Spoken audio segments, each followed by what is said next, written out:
In 1964, in a small city in China, a boy was born. He was given the name Yun, which means cloud in Chinese. His parents had very little money. They lived a simple life, and his family did not have much. His mother worked on a production line in a factory. His father worked as a photographer. From a young age, Yun showed a strong interest in learning new things. He wanted to do something different from his parents, but China, at that time, was closed to much of the world. This made it very hard to find new ideas and to learn about other places. Most Chinese companies were owned by the government. There were very few private businesses or foreign influences in the country. Life was challenging, and people did not have many chances to try new things or start their own businesses.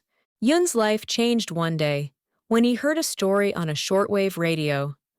The story was by an American writer named Mark Twain. Twain's funny and clever words sparked Yun's curiosity. This was the first time he realized there was a big world beyond China. But learning English, the language Mark Twain wrote in, was not easy in China. Schools did not teach English much then. Yun decided to learn English on his own. Every morning, he would get up early, get on his bike, and ride for about 40 minutes. He went to a hotel in his city where tourists from other countries stayed. These tourists spoke English, and Yun wanted to talk with them. Yun offered to give them free tours of his city, and in return, the tourists helped him learn English. Yun did this every day, rain or shine, for nearly 9 years. He was very determined and did not stop, no matter how hard it was. He loved learning English and would always be there, ready to meet new people and practice speaking with them. Through this practice, Yun's English grew stronger. He even earned an English name from one of the tourists, Jack. Jack did not have much money or many chances, but he kept learning. Meeting tourists gave him hope for the future. He could see a different kind of life outside his own city. He wanted to use what he learned to make a change someday. Jack's dream to learn English showed how strong he was. He did not let his struggles stop him. As Jack grew older, he knew he needed a job. He wanted to make money to help his family and to improve his life, but finding a job was not easy for him. Even though he was smart and knew English, many companies turned him down. Jack applied to over 30 different places, but none of them accepted him. He began to feel discouraged. One day, he saw an ad for a job at a new KFC in his city. Many people applied, but Jack thought he had a good chance. When he arrived, he saw that 24 people were there for the interview.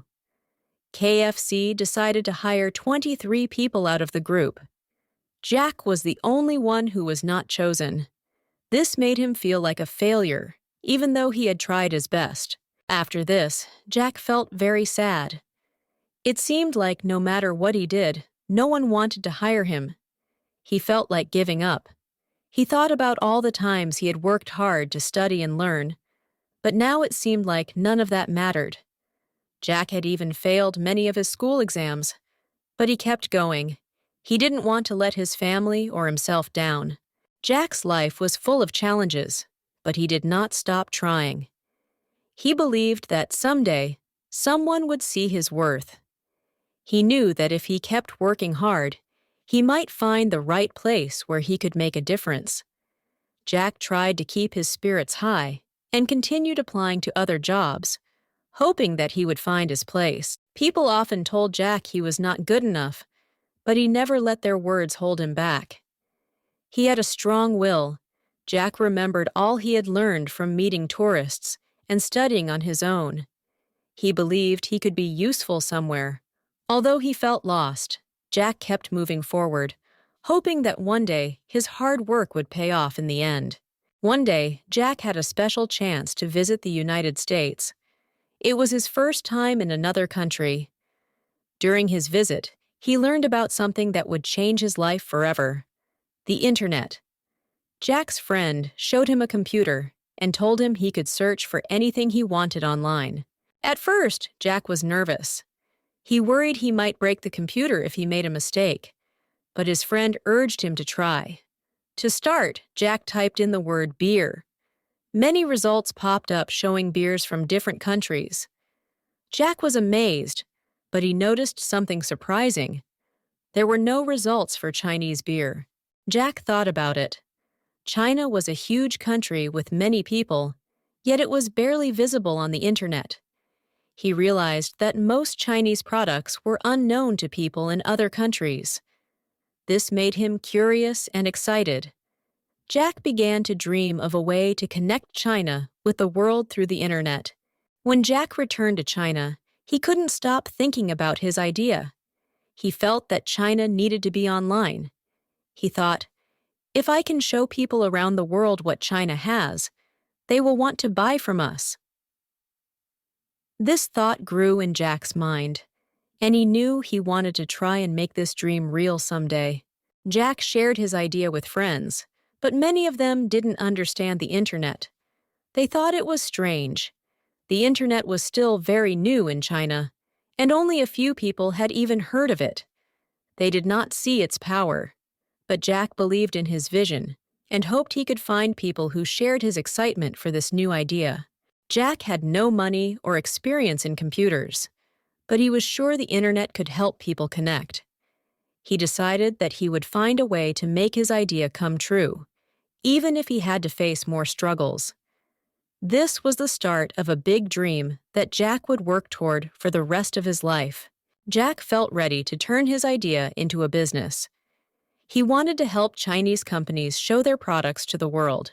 With some help from friends, he created a small business called China Pages. It was one of the first of its kind. China Pages aimed to give information about Chinese businesses online, so other countries could learn about them.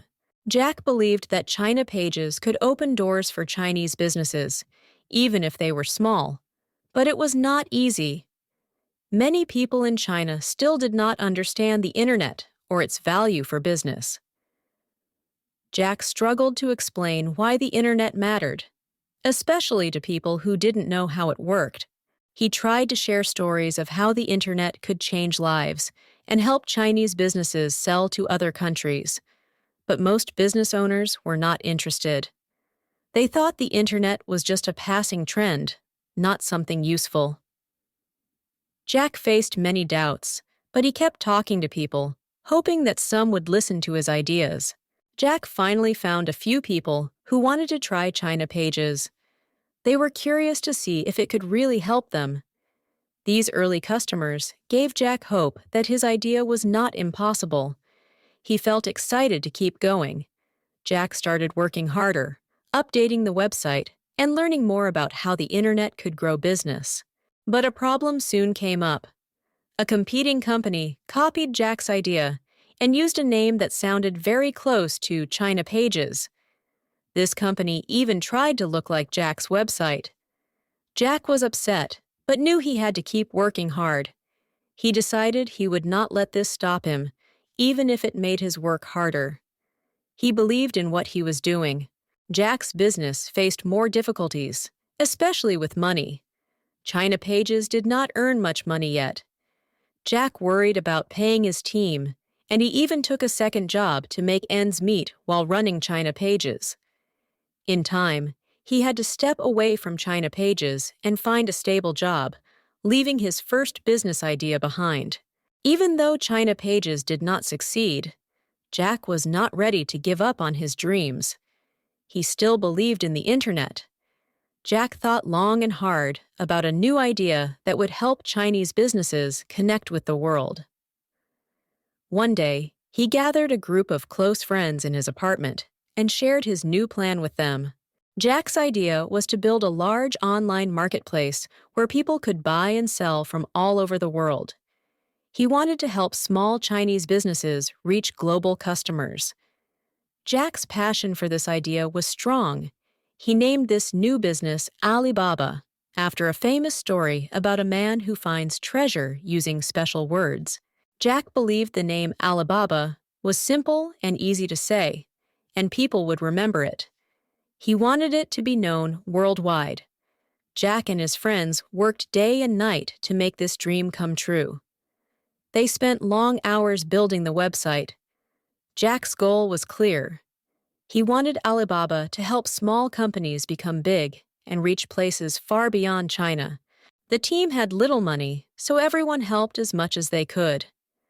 They made many sacrifices to support Jack's vision. They faced days with almost no rest, but they kept working because they believed in Jack's plan for Alibaba. Jack often encouraged his team by saying, "We do not want to be just a company in China. We want to be #1 in the world." Jack wanted Alibaba to be different. It would not charge small businesses to join, making it easier for them to start.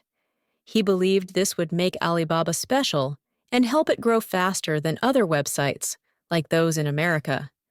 Jack felt sure that giving free access to businesses would attract more sellers and buyers over time.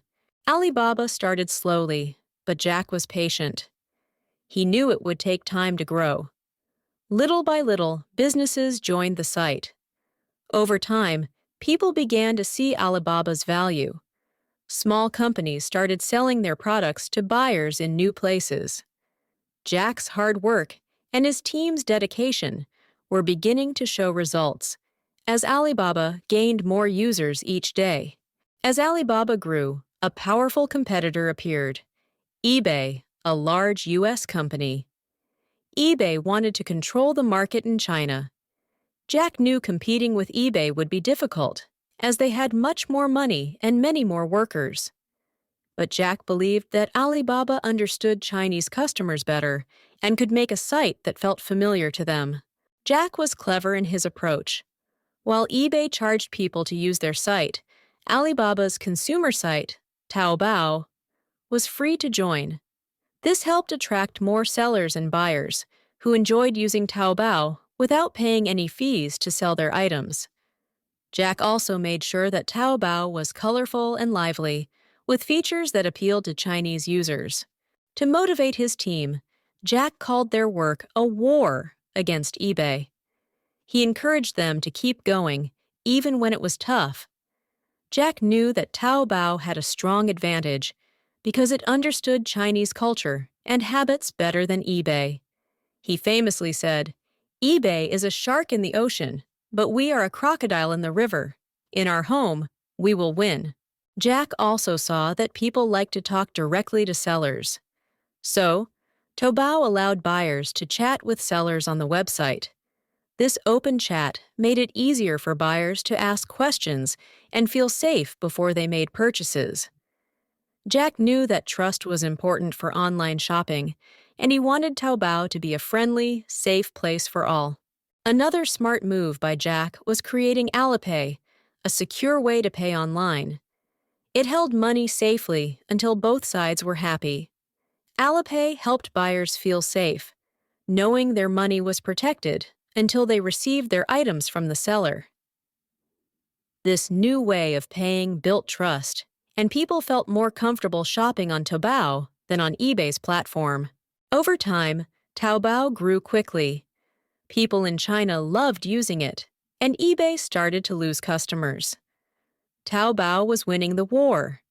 eBay had to pull back from China after losing millions trying to beat Jack and Alibaba in the Chinese market. Jack's strategy and deep understanding of Chinese shoppers helped Alibaba succeed, even against a giant like eBay. Alibaba continued to grow, becoming one of the most important internet companies in the world. Jack's dream had come true. In 2014, Alibaba held an IPO, where it sold shares to the public. It was the largest IPO in history at the time. This made Jack very wealthy, and he became one of the richest people in the world. But his goals were bigger than money. Jack wanted to give back to society. He began to focus on helping others, especially through education and charity work. He started foundations to help young people and small businesses in China. Many saw Jack as a role model for success. Jack said he wanted to inspire others to never give up, no matter how many times they face failure in life. However, As Alibaba grew stronger, Jack faced new challenges. The Chinese government began watching his company closely. Jack sometimes spoke openly about his opinions, which worried leaders. He was known to criticize certain policies. His words caused tension, as the government felt he was becoming too powerful and speaking too freely. In 2020, Jack gave a speech that upset the government. Soon after, his company faced more rules and fines from authorities. The government even stopped his other business, Ant Group, from having its own IPO, which was a huge setback. Jack was asked to give up control of parts of his business. Many people wondered if he would stay in the public eye. After this, Jack appeared in public less and less. People around the world began to ask what happened to him. Some thought he was in trouble with the government, while others said he was stepping back to live a quieter life. Although Jack is no longer as visible, his story still inspires millions who dream of achieving big things. Jack Ma's journey from job rejections to global success shows that anyone can rise above failure. His belief in himself and his ideas made Alibaba a leader in e-commerce, and his story is known worldwide. Jack once said he admired Forrest Gump because he never gave up. In many ways, Jack became like him, a fighter.